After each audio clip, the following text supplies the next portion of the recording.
The Radio Misfits Podcast Network. Hello, everyone, and welcome to Planted with Sara Pine. I'm Sara Pine, your host, and today we have a very, very special guest. Today we have the former chair of the RNC and former Lieutenant Governor of Maryland, Michael Steele. Michael, welcome to the show. What's up, Sara? How you doing, girl? I'm good. It is so good to see you. Folks, you should know the first time we got connected was at ArcView a number of years ago, and it seems like a lifetime given everything that's happened, COVID and all of that. But it is so good to see you. It's so good to see you too. Yeah, just remember afterwards it was me, you, and Angel Gambino hanging out. Oh, that's right. I forgot about it. Yes. And back then, you were doing the keynote at ArcView. Yep. And you were looking at, there were some different investment things that you were contemplating with a crew of people. And it was really exciting to hear what was going on as far as investment structures and getting people interested and all of that. And we haven't talked since then. So what's been going on? Well, there's a lot that's going on in that investment space. As you know, a lot has changed in the market and is still changing in the market in that there's more and more activity at the state level, which I predicted there would be back at that time in terms of states opening up, not just on the medicinal side, but on the rec side. Mm-hmm. We've seen major shifts among the bigger players, the Harvest, the True Leaves of the world, who are now merging and are looking to invest in smaller growth potential cannabis companies across the country, giving them both financial as well as logistical backing. And the logistical backing is incredibly important because a lot of people think this is all about money. And yeah, money is a big deal, but until the feds get their act together and get on board with the rest of us, that's still kind of a murky space, in terms of how not only once the money's collected, but then what happens to it and taxes and all that stuff. But the logistical piece is, building out the infrastructure of your company and setting it up the right way, from everything from the farming side to the retail side, the production and the processing side. All of these areas have infrastructure to them, and it's really been great to see both major and minor players in the market looking to work with emerging cannabis companies to do that. And so it's been nice to have conversations like that with folks, helping them understand what's required on the infrastructure side, and not just focusing on the money. And the money is good. Don't get me wrong, money's good. But in order to make the money, you need to have the infrastructure. And so we've put a little bit more emphasis on work like that. And it's just been nice seeing the steady growth. I mean, hell, when you go back, Sara, just what happened in 2020, you have 4 states, Arizona, Montana, New Jersey, and South Dakota, legalizing recreational use via ballot initiatives. And my company is in New Jersey because our Apothecarium was purchased by TerraSend a few years ago. Yep. And so you have this kind of, I'll use the term explosive because in one sense it's explosive growth, but in the main it's steady. It's a progressive type of growth. And it's one of the things that when I spoke at ArcView, wanted to emphasize was being smart about how you grow, and being smart about how you project the image of cannabis. And it's really nice to see folks like yourself and others who are not just on the advocacy side, but on the business side, putting a really good face forward so that you're breaking down the old stereotypes, the 1930s stereotypes about reefer. reefer madness, and all of that crazy, and really dispelling myths about marijuana or cannabis as a gateway drug to harder stuff. Look, if you're doing crack cocaine, baby, marijuana was not your gateway. No. That's got a little more of an edge to it. Yeah, a little bit more of it. If you're doing anything that's really hard, marijuana was not your gateway. You don't sit there and go, I'm going to go from something really mellow to something that's going to string me out. What? No, that makes no sense. So, no. But there's a lot of education still. But it is nice to see the way the industry is progressing. But we'll get, I'm sure, more into some of that. For sure. I always like to use the hashtag conversation is normalization. It is. It really is. Oh, and before we get into the really meaty stuff, I'd like to ask you the question I ask all my guests. Mm-hmm. What was your first experience with cannabis? My first experience with cannabis was in the 1970s in a room filled with smoke. and wondering what the hell is going on up in here. When I was in high school. But I'm one of these rare birds who's never used the product. As strong as an advocate as I am for cannabis, I've never used it. And that's just my own makeup, who I am. I don't ingest things into my lungs that way. I don't smoke. I got caught smoking under the bed once. My dad used to smoke cigarettes, and I grabbed a pack and went under the bed. And the only thing I remember about that was two things. One, blowing out as opposed to inhaling. I didn't know. And two, my mama finding me under the bed, and let's just say it wasn't pretty after that. So my smoking experience was curtailed by my mom. But no, I've always been a very strong advocate, even back in the day.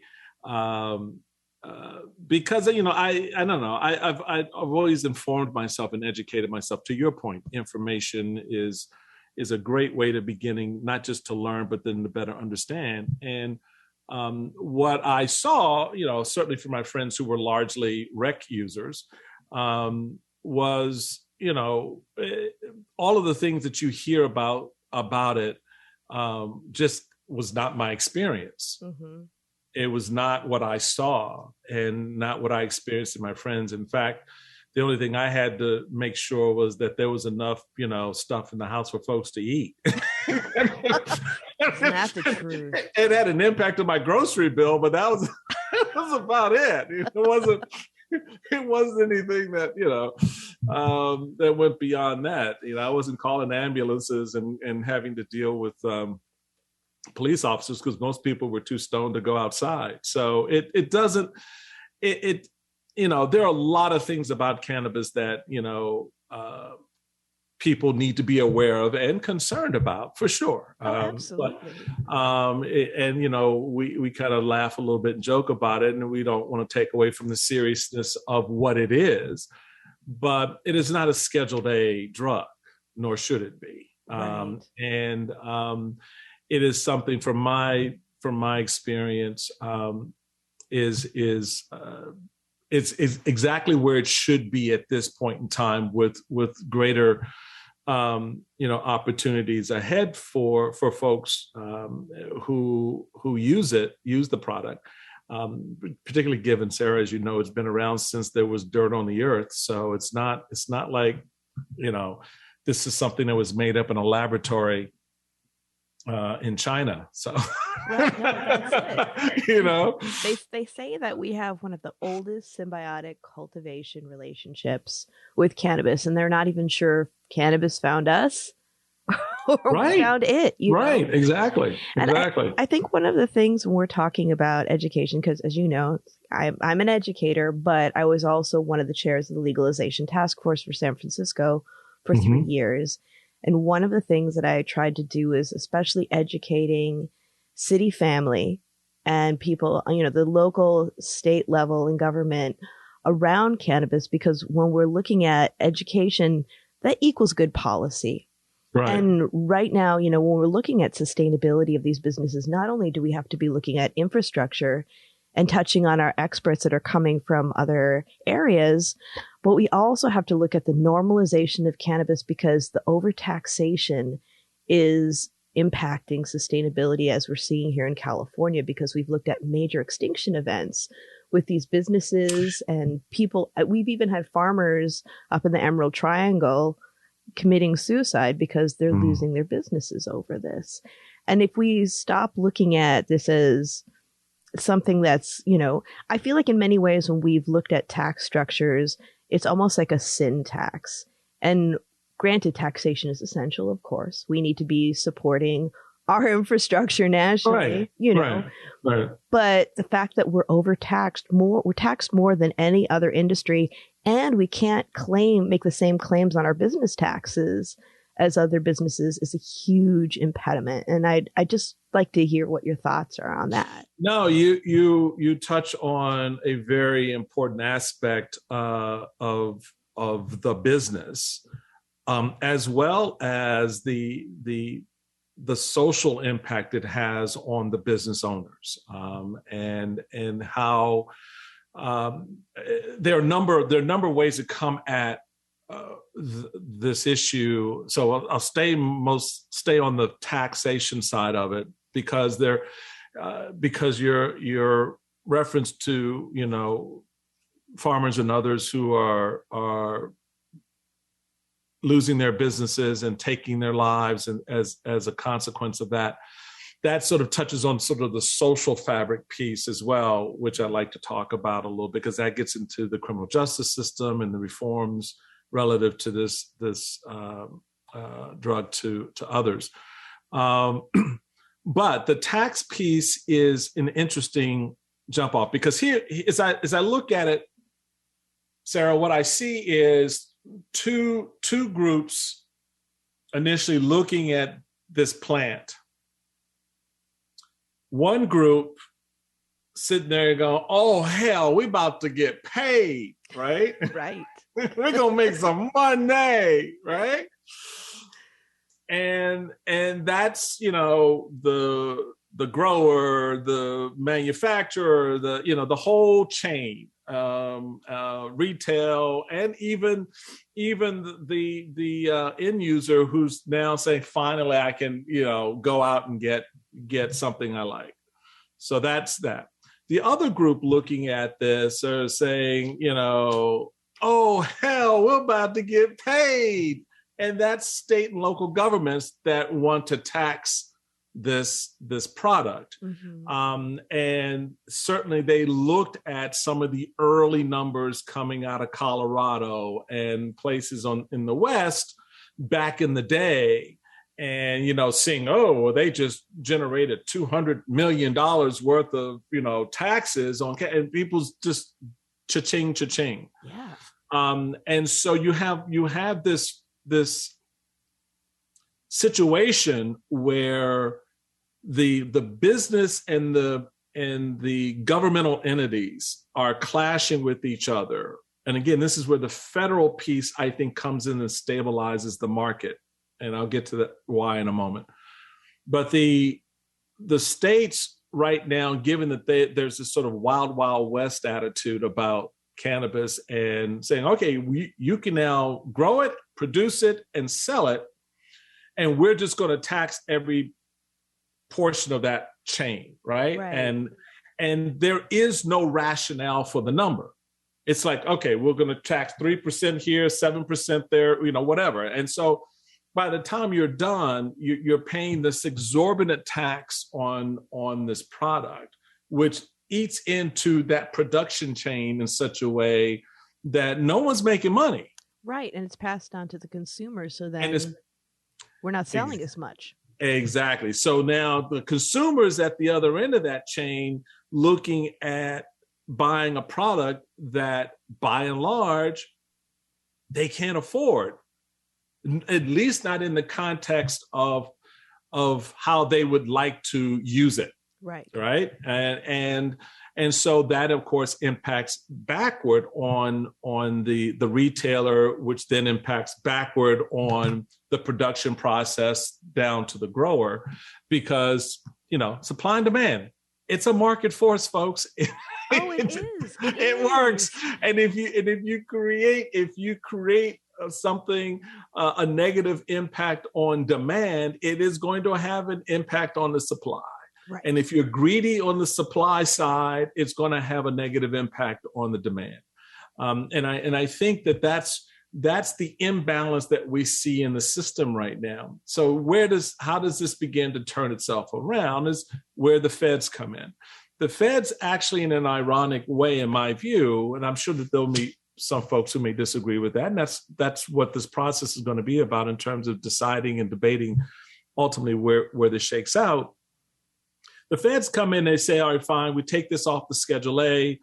We look at the recreational and medicinal use, and we may approach it in two ways. We would say for medicinal use, we'll look at a tax structure, a federal tax structure this way. For recreational use, we'll look at a federal tax structure that way. So maybe 1%, 2%, 3% more or less, depending. What that does is it forces the states then to counterbalance. Because the feds aren't going to come in and say, well, the state of California is charging, a sin tax, if you will, or an extra tax on cannabis of X, and we're going to do X plus. They don't care about that. What they say is this is where the Fed tax is going to be when they get to that point. And the states, ironically enough, sort of accommodate that. Why? Because people then go, wait a minute, hold time out. Now I'm paying 40% on this thing. What, are you kidding me? So it becomes the system has a way of working itself out. But right now you don't have that counter pressure. You don't have anything that really puts in place a guidepost for some of the states that are creating a tax narrative on businesses that are having a negative effect on the business as a whole. And so I look for that to sort of work itself out as soon as the feds get their act together. Now, the Biden administration is not inclined to be favorably disposed towards this, although the House Democrats are, and there are some Republicans who are as well, although they won't say so publicly at this point. But I know they are. Right. Well, I've seen them in the room. I know they are. Well, and that's one of the things that it's funny that people always think that, it's that cannabis is a liberal thing, which I know from knowing my colleagues, cannabis is very bipartisan. It is very bipartisan. In fact, can I give you a little tip? It may be a little bit more partisan on my side than on the other side. Right. So good to know. In terms of use, it's like, so don't all buy into this whole holier than thou, sort of attitude about cannabis and all. Nah, these folks, they'll take the toke when they need to, trust me, just like on a number of things. So it's just, but that's sort of the politics, and we get it. Mm-hmm. And their workarounds. I mean, hell, when John Boehner came out and sort of saddled up with cannabis, and then you saw Mitch McConnell, advocating and putting forward legislation on hemp. Everybody was like, wait a minute, hold on, time out. What? I'm like, I could have told you that. Oh yeah, well, and especially with Mitch, because not surprising. Yeah, Kentucky was hemp country. It's hemp country, absolutely. I mean, it's a product like any other product, and you're going to do what you need to do to protect it and advance it and get it sold in the marketplace. So you see these opportunities there, but you raise a very important point, Sara, about where the industry is right now, certainly at a state level, because of the kinds of tax and other policies that are there. And, look, I am a states' rights guy. I'm all about the 10th Amendment, and the states have the purview and at the end of the day. And as well they should, because Maryland is going to regulate it differently than Iowa, than San Francisco or Washington. And you're a free market guy too, right? Very much a free market guy, which is why in this sense, want the feds to play, because the feds really, in their weird kind of ironic way, sets guardrails that the states actually kind of wind up working in. Right now, if you're looking at it as a graph, you'll see some lines in the graph actually going off the paper, right? Because there's nothing to stop it from doing that. Right. And so you want to have this sort of balance that's created in the industry. You referenced a little bit earlier the idea, of a sin tax, and that's something that everyone can get their head around. Everybody understands. We have it on beer and wine in some places. You still have a few blue laws in some parts of the country where, we can't sell it on Sunday. Okay, because I don't know what pastor's going to do if he doesn't get his little bottle. So you got to get it on Saturday, pastor. That's what you got to do. Got to get that bottle on Saturday because you can't get it on Sunday. All right, fine. So we know where the guardrails are and how the guardrails have been put in place culturally, politically, economically, at the state level. And this industry will be no different in that regard. It's just a matter of timing, getting there. It's a matter of how we get there. Yeah. And that's why folks like yourself and others who have been very strong, not just advocates, but leaders in sort of shaping the narrative, whether it's in California or nationally, is very, very important. Yeah, I completely agree. And I feel like in many ways, going back to, taxation is essential, right? Right. And we're looking at, but we also want things to be sustainable because we want the feds and the state to be able to get their taxes so they can run their programs. But we're also seeing, and I don't know what you're seeing in Maryland, but in California, where legalization was supposed to allow everybody to join the market, and we were going to get rid of our traditional market or the illicit market. I would say traditional because that's where it all started. Right. But we in California are seeing a booming market, and actually some of our most a booming market, a booming illicit market with some of the most talented black growers. Market, black market, right. Exactly. Well, the reason you have that booming black market is because of the tax policies. Right. The other reasons you have that booming black market is because there is no federal banking system that can help regulate those dollars. And so there is, look, the reality of it is, if I make $1,000 a day and there's no way for authorities to account for that, guess what? It's not all, not all of it's going to be clean. Not all of it's going to be the way you want it to be. And if I'm in a market system where I've got to pay an exorbitant amount on that money that I do earn that's not being put into a federally insured bank. It's just sitting in a box underneath my desk or in a makeshift vault I made in my office. Guess what's going to happen? At some point, to our earlier discussion, I'm going to see my customers kind of go away. Right. And invariably what will happen is someone's going to say, look, dude, I'm willing to buy this if you're willing to take that. And that market emerges. Mm-hmm. And so now I'm keeping two books. Right. And so that's what you need to be aware of. And it really is. I mean, we've seen this movie. It's called Prohibition. Right. We've seen this movie. We know exactly what this movie is going to be about. We know how this movie ends. I mean, even to the point, Sarah, as you know, I mean, they amended the Constitution and then had to repeal the amendment. I mean, because prohibition just wasn't going to work. So you can't do that. You can't do that. And so understand what the market is. You opened up an important door. Now, as the market emerges, as people move into it, both consumers, retailers, producers, et cetera, government needs to adopt its proper role and regulate it, not regulate it out of existence, because clearly the vast majority of Americans don't want that. Right. Clearly, there are those like myself and others who advocate for a certain level of reparations for individuals who were penalized harshly for not just,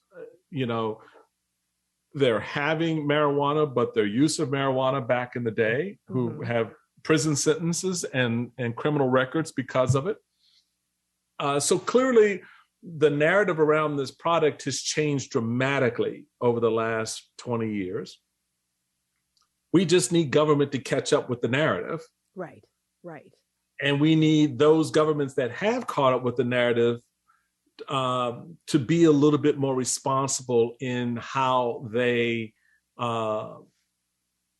regulate, in how they tax, in how they approach. Because to be honest, I mean, there's some of these regulations I think are way more punitive than they need to be in light of where the public is. Mm-hmm. It's almost as if you have these legislators saying, well, all right, I know you want this, but I'm going to make it as hard on you as possible to get it or to use it or whatever.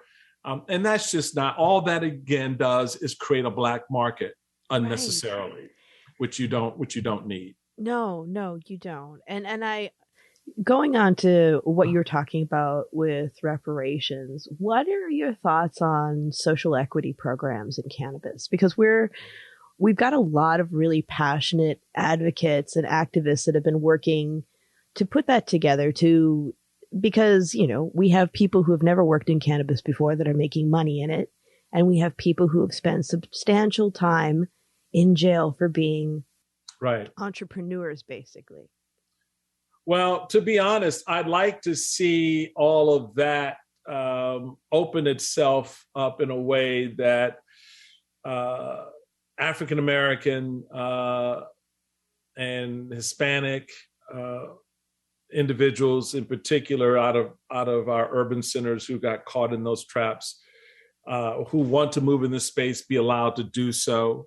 There are a whole lot of white folks occupying this space and gaining advantage in it. Mm-hmm. And I don't see a whole lot of bringing brothers to the table. They're there. I've met with a lot of them, and they're like, I can't get in the room. And so whether it is from a pure advocacy perspective, which people are quick to sort of grab a black face and put them in front of a camera to be an advocate for these types of programs to address the wrong that was, inflicted on individuals over the last 40 or 50 years. But then in the other room, where people are talking dollars and cents, right, and they're talking about who's going to be able to, bring a bid and be a part of a bid and for a license or for ownership in this new structure for cannabis. That's a different conversation. And you don't see a lot of those same people who were in jail for use of cannabis or the distribution of cannabis back in the day, now being brought into the room to not only be an advocate for fixing the system and expunging those records and cleaning it up, but also for, being part of the entrepreneurial class that's going to emerge. Right. So I think there's, the industry itself has to check itself and realize you're not being as equitable as you think you are. A lot of it's performative. A lot of it is performative. Thank you. And I think you need to check yourself on that and recognize that that's not going to go down real easy, because it's just one of those things. The backlash can be very, very harmful to the industry as a whole. And I just think it's something you can deal with on the front end to avoid that on the back end. I think one thing that maybe people who aren't thinking about social equity in these programs and the value that these entrepreneurs can actually bring to the industry, even if they're not going to look at it from a social justice standpoint, these are people with institutional knowledge of how the plant works, the best ways of cultivation, and they also have their hands on some amazing genetics that we do not see in the mainstream business. And that's something that I really miss, because there's amazing stuff going on there. There are some really talented folks, and I feel like we do ourselves a disservice by not harnessing that too. I could not agree with you more. And the reality of that is that's the entrepreneurial piece that is very intriguing, because these guys were entrepreneurial in this space before it was cool to be entrepreneurial in this space. Right. And so their talents and their gifts on the production side, even on the salesmanship, the sort of promoting the product, they know how to work. They knew how to work that corner, right, and get the word spread that was the corner to go to. Right. It's like hiring the hackers. Thank you. It's no different. And so you see that opportunity there, and yet a lot of these individuals are left on the sidelines. They're not invited to the dance. They're not even invited to the parking lot where the dance is being held. Mm-hmm. And I think it's important that this is where the industry needs to, again, check itself and step up and be the leader. It's not one of those situations where it's a great idea and nobody acts on it, right? It's got to be something that is part of the ongoing culture, because you believe in that piece of it, the social justice piece, if you will. Mm-hmm. You believe in the social equity piece of it. You believe in the reparations, of it, and so there's work there that has to be done while all these other things are going on that we talked about.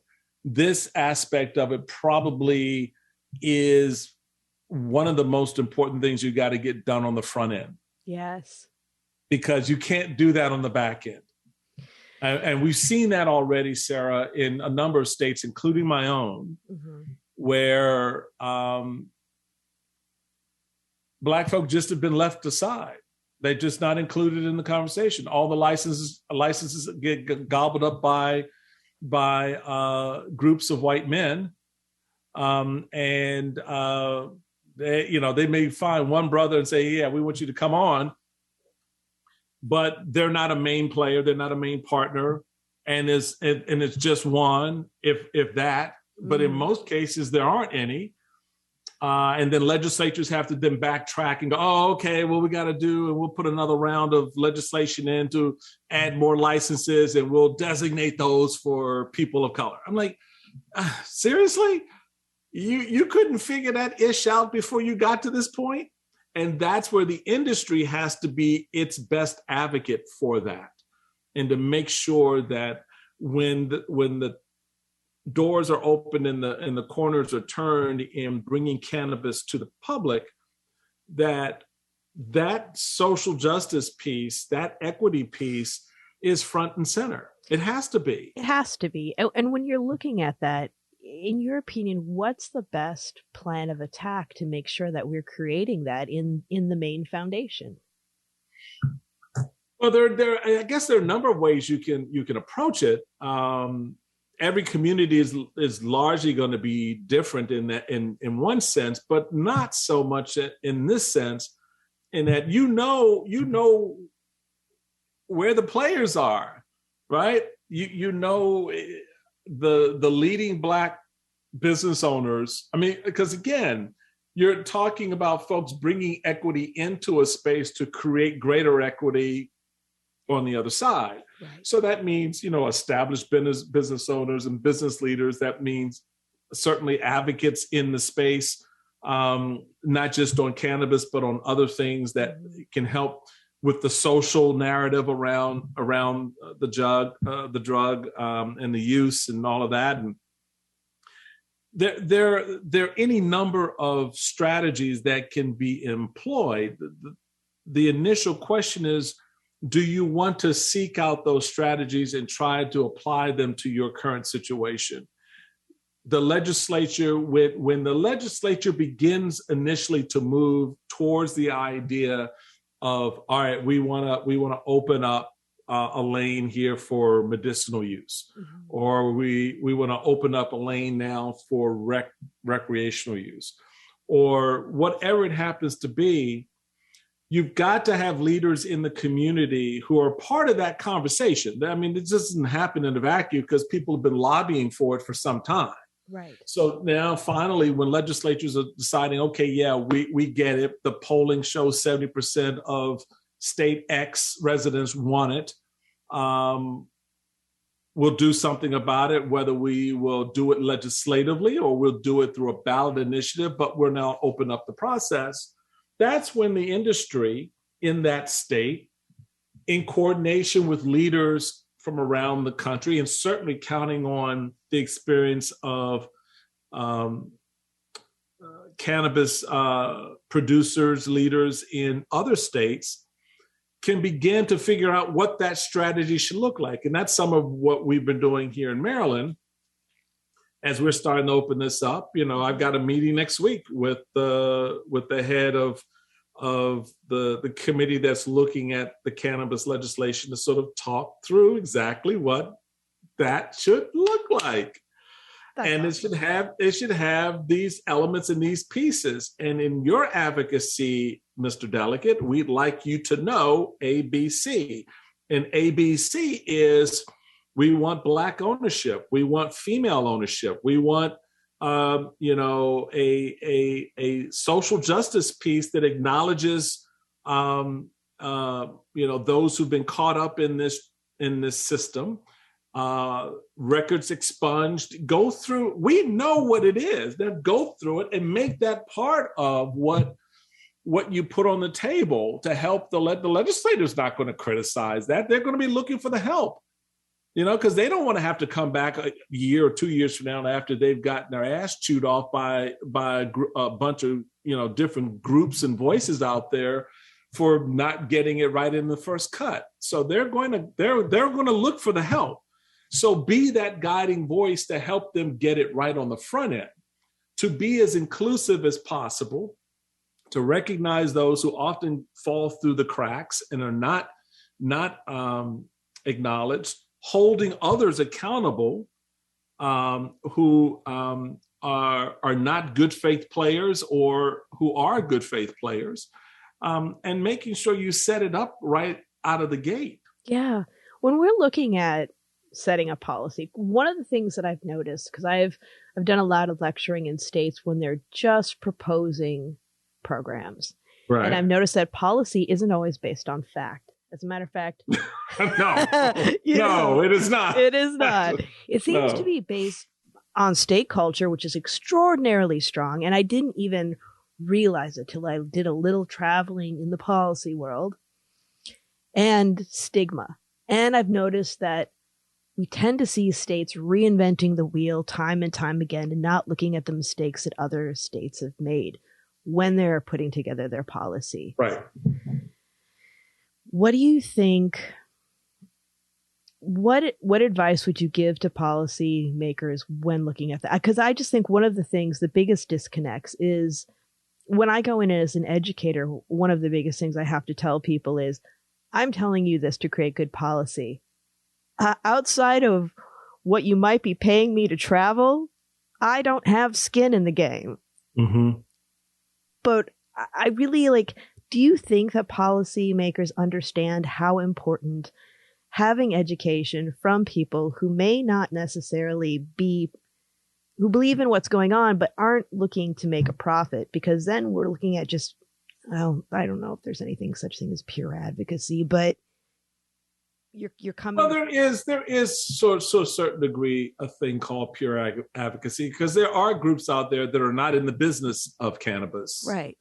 All right. There are groups out there like yourself who are straight up advocates. Hey, I'm here to inform and educate you, to demystify and demythify this particular product, to answer your questions, to make myself available to you as you are crafting your legislation so that you are well informed. Some of that involves going when there are public hearings and asks for public testimony, to be there in that space to provide that.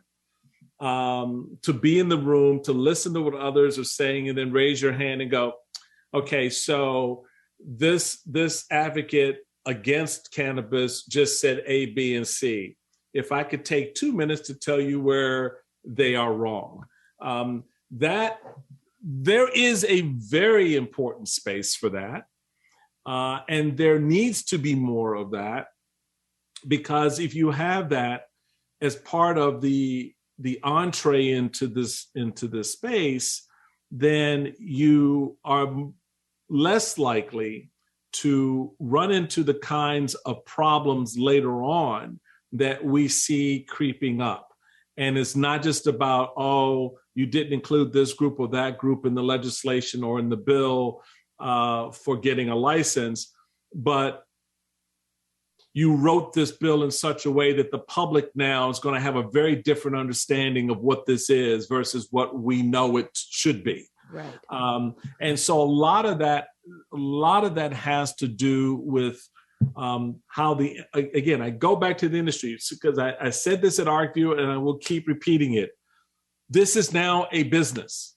This is now an industry no different than tech, no different than medical devices, no different than pharmaceuticals. Right. Right? It is a business. It is an industry that while not necessarily regulated at the federal level, it will be, is regulated at the state level, and has with it consequences for not just for consumers, but everyone else in that process. Mm-hmm. And so you have to look at it that way. This is no longer some guy who had a plant on his back porch that it was, he had it disguised with, Christmas tree lights so that people would think it was that's a hell of a Christmas tree. Right, in the middle of July.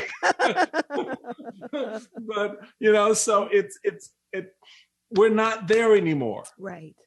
And so we need to start acting like we're not there anymore. Right.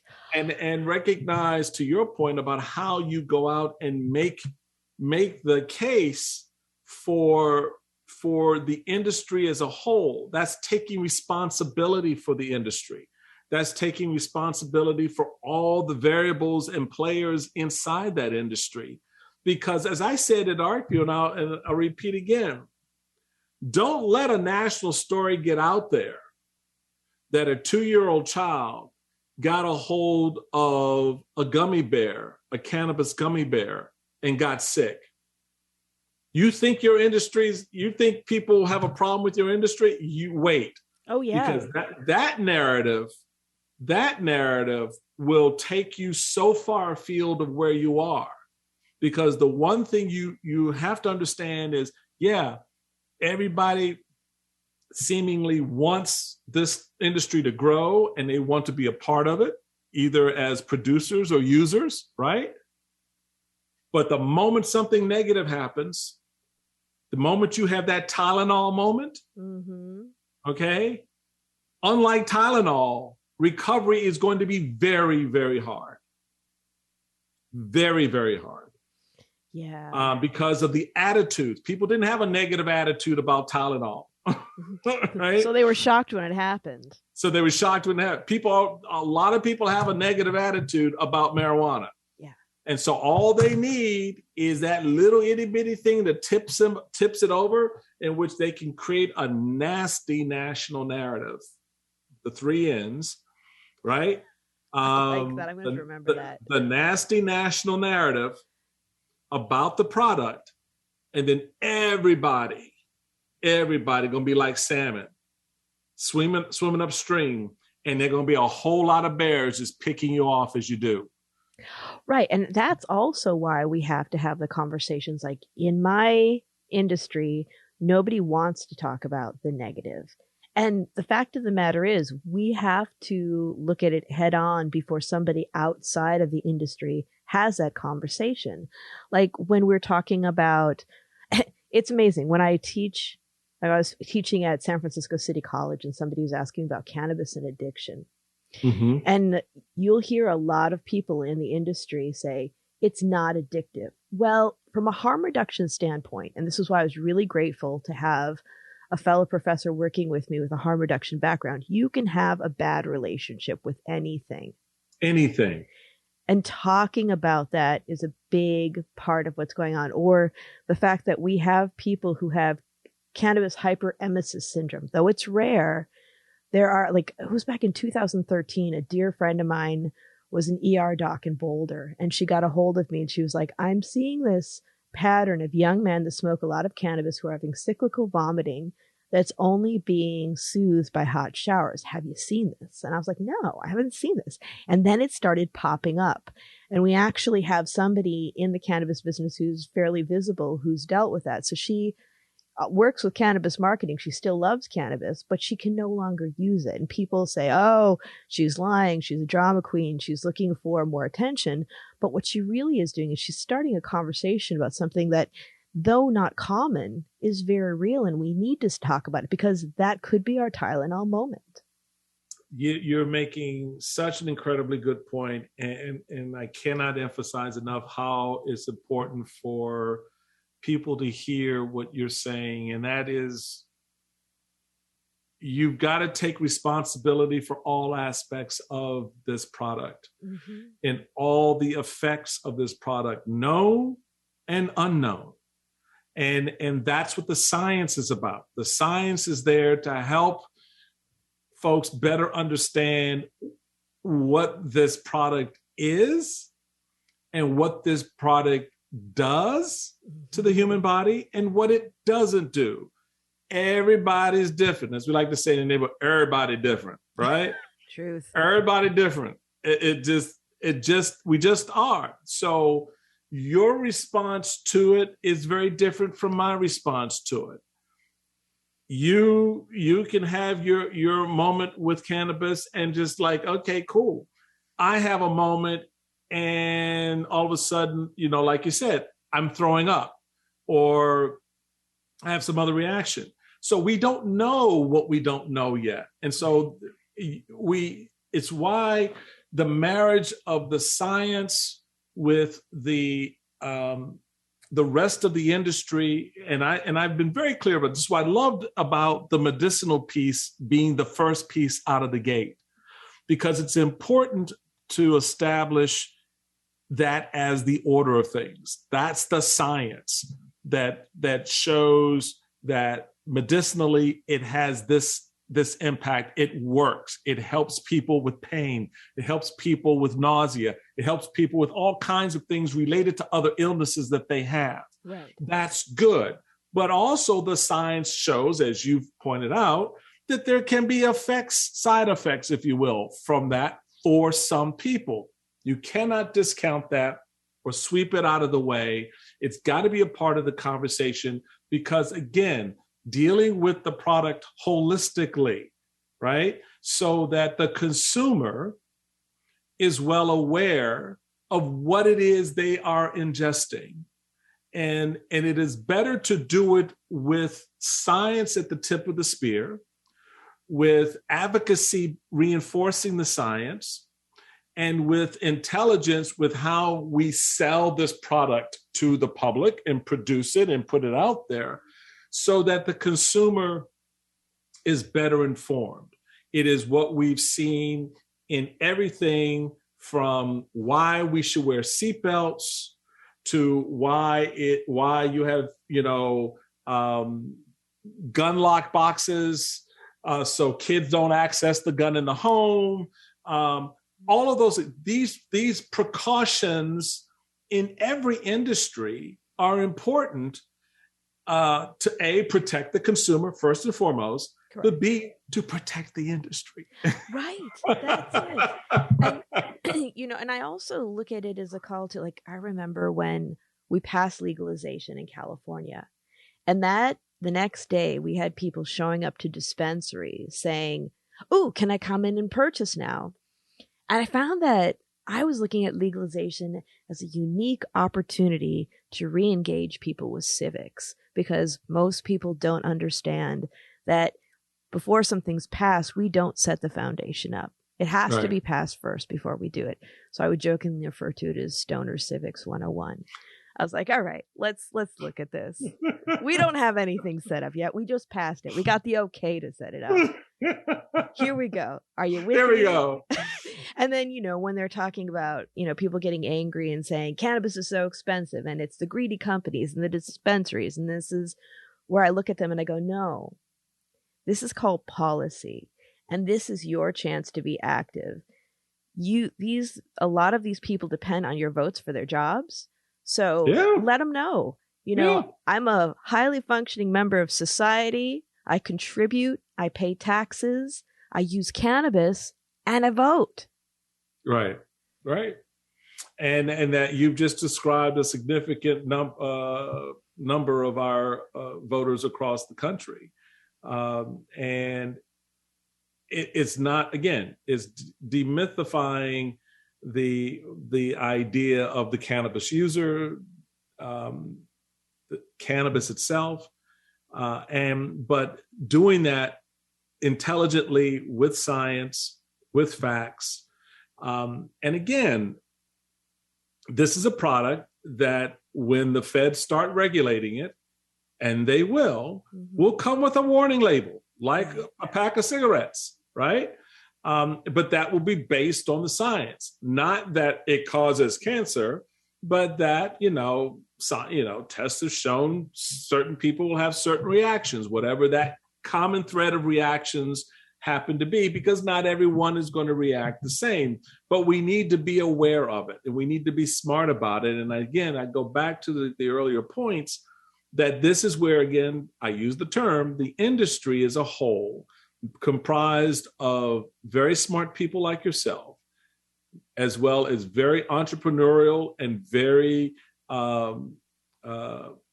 engaged advocates and others, come together and help shape the foundation of what will be very likely a prosperous, thriving industry in the marketplace, the Bitcoin of the mid-21st century, if you will, in many regards, changes the game, changes the nature of science. Look, right now, we got a whole lot of Southern grandmamas who has a little cigarette in her purse after she comes home from church on Sunday, because she's been sitting on that bench for the last 3 hours at service, and her nerves are acting up in her feet, or her back is in pain, right? And so that's the reality today. And so we're not talking about something that isn't. We're talking about how do we make what is better, where people are better informed, more engaged, and smarter about this particular plant as we open it up to our economy. Right. Now, the first year of my podcast, I had our former San Francisco Mayor, Art Agnos, on. Mm-hmm. Art's a dear friend of mine. And I actually, in his 80s, cannabis never appealed to him. But, he was having problems with sleep. And he came to see me, so I helped him pick out some cannabis for sleep. And he's been loving it. But his thing that he said to me was, Sara, when it ever gets to the time where you want to attack, the task of getting it covered by insurance, I'm on board. Give me a call. He's like, because I think it's important because he does use it medicinally. Right. You know, art's Well, not. that's the mainstreaming of cannabis. Right. What do When you it's think? Well, look, it's part of the walk. Right now, we're crawling. It's part of the walk, though. You know, the day insurance companies cover cannabis, that will be a BFD. Yeah. Right? So he's right about that. And it's going to be a heavy lift. It's going to require a lot of advocacy. It's going to require a lot of science because there's a lot of risk. Right. And the one thing, as anybody who's tried to put in an insurance claim, is that insurance companies are risk averse. and so they see us as risks, as human beings. Mm-hmm. They take our money gleefully, right? They don't want to pay out on that issue when something happens. And they are very skeptical about what they will pay for. And so we know that going in to that kind of a conversation today. And it will be the exact same conversation 20 years from now, when the doors are finally opening up to something like that. But again, that's part of the ongoing effort. Doesn't mean you don't engage in the conversation today to sort of soften them up. Right. You do. Right.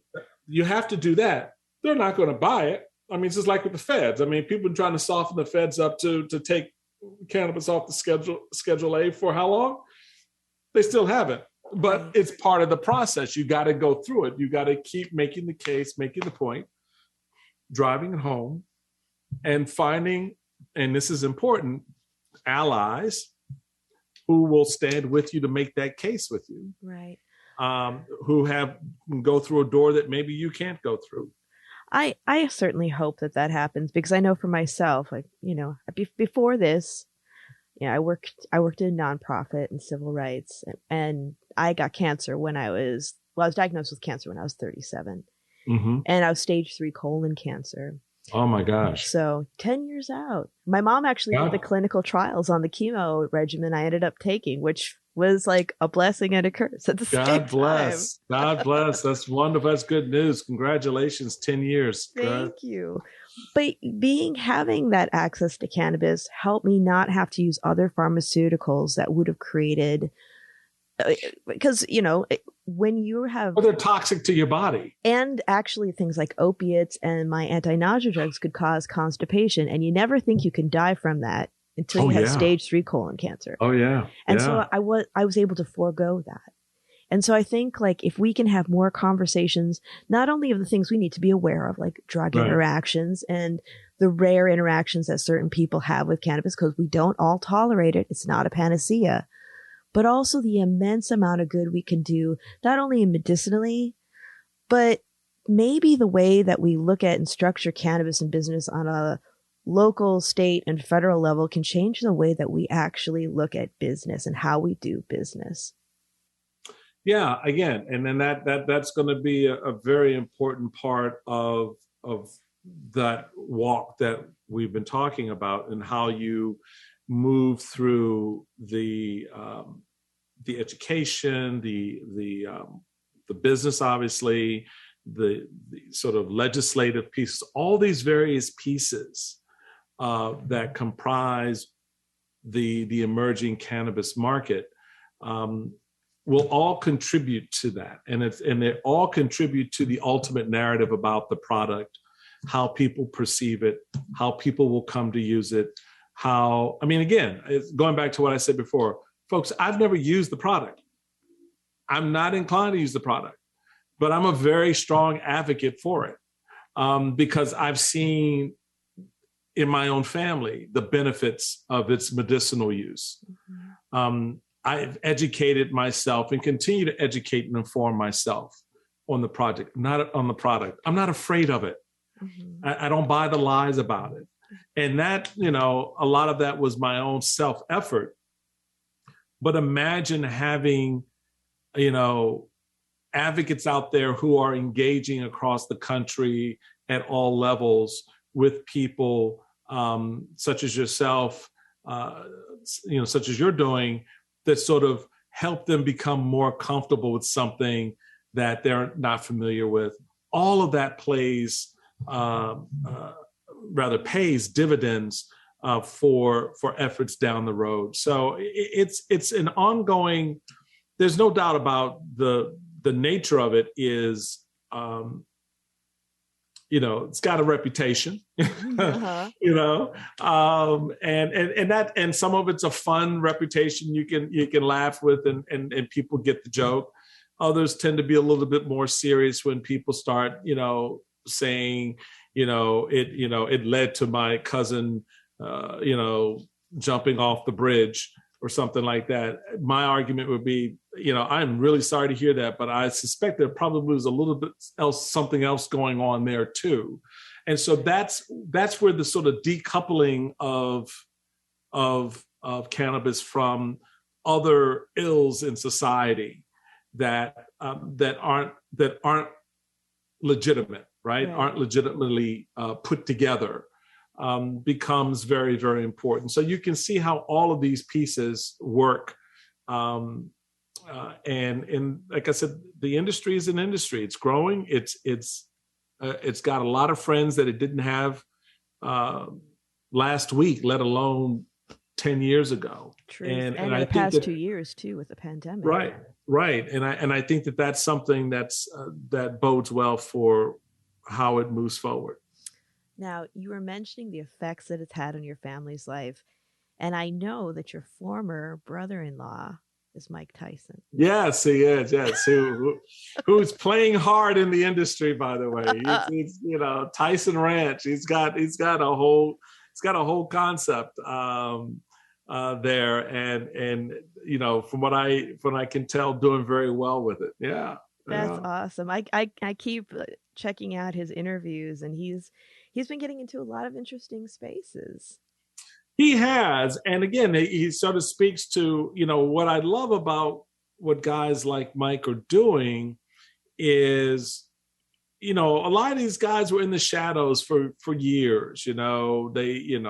My buddy Bill Maher, another one who, although Bill was much more open about his use of marijuana, than anyone, really. I mean, he talk about a trailblazer in sort of demystifying the plant, but nonetheless, guys like that, sort of are bringing the conversation forward.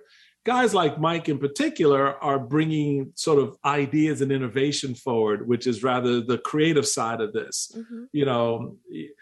People, now talking about as Mike is working and planning, building hotels that are cannabis friendly, because most hotels you can't smoke. Oh no! Right? That's what the parking lot's for. That's what the parking lot's for. But creating these types of facilities, restaurants, and places like that. I mean, think about this. Think about this, Sara. What was it? Just I want to get it right. Was it last week? The last couple of weeks? There's a cannabis bar and restaurant that opened in all places, Nashville. I didn't know that. Yes. I'm going to have to check it out. So you're opening up a cannabis joint in Nashville? Oh, hell, baby, we have turned the corner. Especially with all that good food. Well, I'm telling you, that's what I'm saying. But again, the South, culturally conservative, Christian-based, cannabis bar and restaurant. So it goes with how the industry is changing, how people are bringing innovative thought to the space, mm-hmm. Creating a safe space. I always hate that term. It sounds so woke. But yeah, okay, I'll use it. So forgive me, folks. I'll use it in this conversation for this point. But creating a safe space for people who use cannabis can actually enjoy using cannabis publicly. Right. in a space that otherwise they would not be able to if they were a cigarette smoker or something like that. So that's the kind of innovation we're going to see that I think is pretty exciting. And guys like Mike Tyson are on the forefront of that, of creating these arenas and these venues and these locations where people who use cannabis can go and use it. And guys like me can just go be in the smoke-filled room. Well, if you come visit and you want to try some cannabis beverages, not smoke it, look, I'm your girl. Look, I gotta put something in my coffee.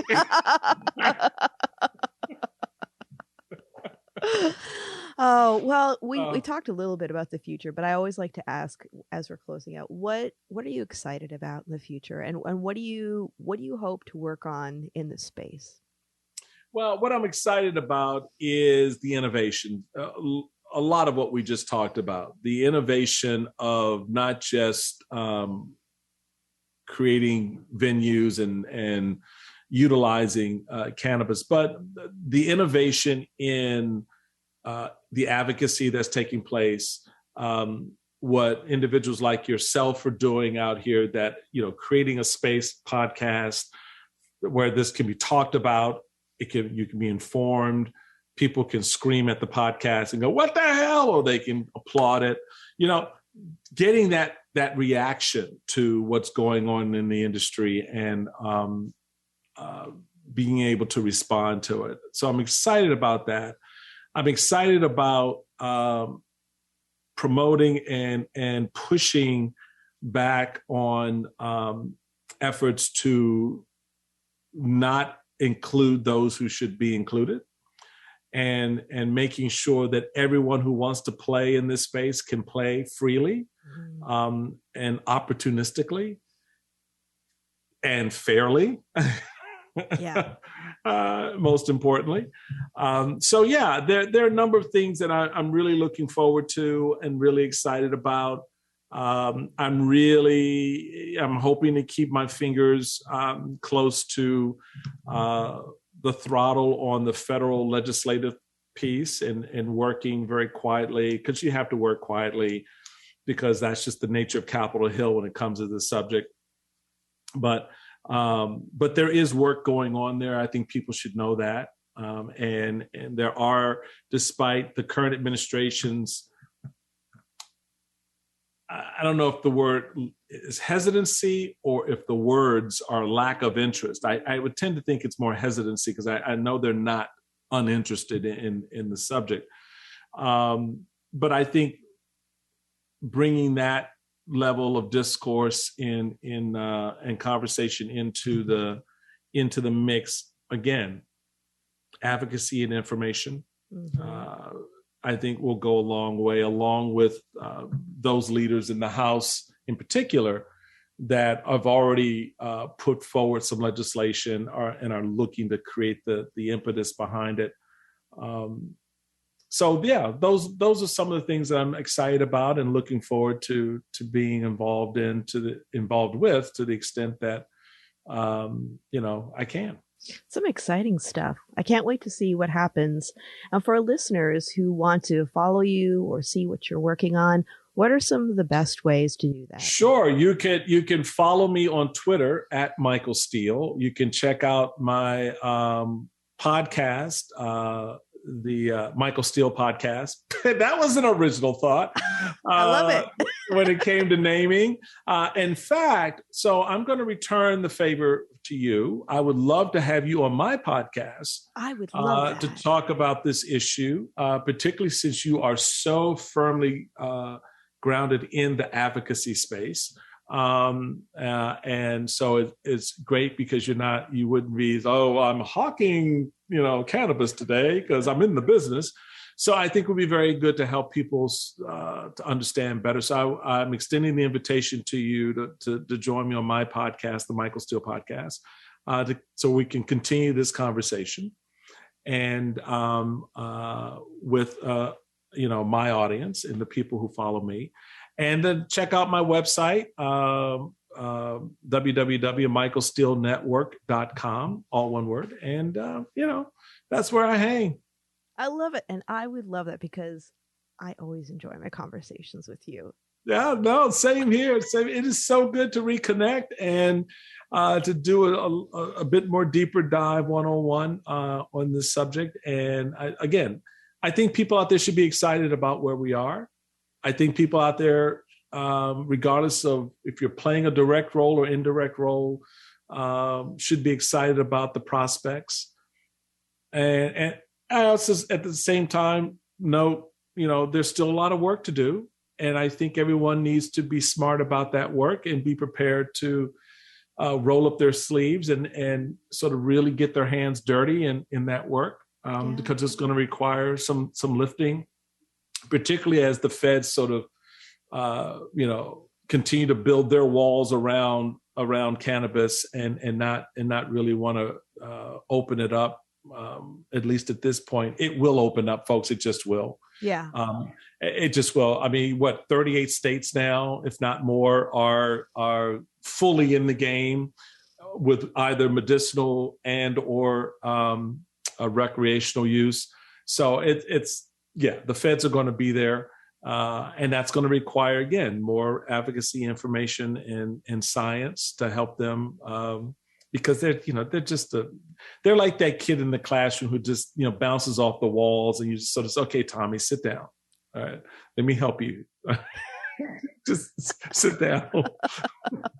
Well, what is it that they say that the wise man surrounds himself with experts? Absolutely. And that is so true. That's why the wise woman does that. I love it. And for those of you listening out there, remember, Planted is twice a month.